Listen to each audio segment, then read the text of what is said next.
পূর্বসূরি বক্তারা বিভিন্ন ভাষায় বলে গিয়েছেন, কিন্তু আমিও একটি কথা, আমার মুক্তিযোদ্ধা দলকে রক্ষা করতে, সংরক্ষণ করতে, লালন পালন করতে যে সময়গুলো আমরা পার করেছি, এই সময়ের মধ্যে যে সময়টাকে এখন আমরা উপলব্ধি করছি, এই সময়ে যদি আমরা সতর্ক না হই, তাহলে বিএনপির অতি মূল্যবান শক্তি মুক্তিযুদ্ধ, স্বাধীনতা, মুক্তিযোদ্ধা, এইখানে যদি কোনো আঘাত লাগে তাহলে বিএনপির জন্য কিন্তু বড় ক্ষতির কারণ আছে। এই অবস্থায় জাতীয়তাবাদী মুক্তিযোদ্ধা দল একটা ভঙ্গুর অবস্থায় বর্তমান সে পরিচালিত। আমাদের মুক্তিযোদ্ধা দলের সাধারণ সম্পাদক সাহেব উনি অন্য আরেকটি দায়িত্ব পালন করার স্বার্থে দল থেকে অব্যাহতি নিয়ে উনি চলে গেছেন।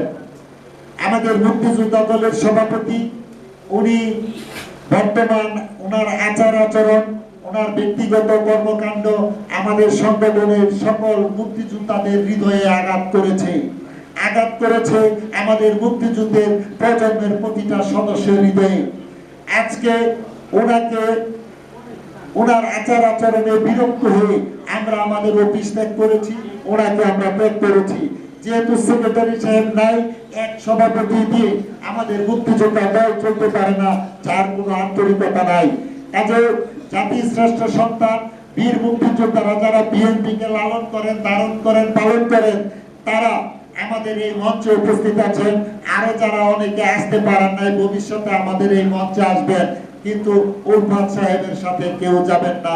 এই মর্মে তার ঐক্যবদ্ধ হয়ে দলকে রক্ষণাবেক্ষণ করার জন্য, বিএনপির শক্তিকে ধারণ করার জন্য, শক্তিকে রক্ষা করার জন্য আজকে মুক্তিযোদ্ধারা নতুন ভাবে সিদ্ধান্ত নিতে বাধ্য হচ্ছে। কাজেই আমার এই কথা ভুলকুটিকে ক্ষমা করে দিয়ে আমার হৃদয়ে যে ভাবনাটা আছে, এই ভাবনাটাকে গ্রহণ করে আমার দলকে রক্ষণাবেক্ষণ করার জন্য, মুক্তিযোদ্ধা দলকে সংগঠিত করার জন্য যারা আমার বক্তব্য শুনছেন বা শুনবেন, সকলের কাছে অনুরোধ থাকবে, আসুন আমরা মুক্তিযোদ্ধা দলটাকে রক্ষা করি।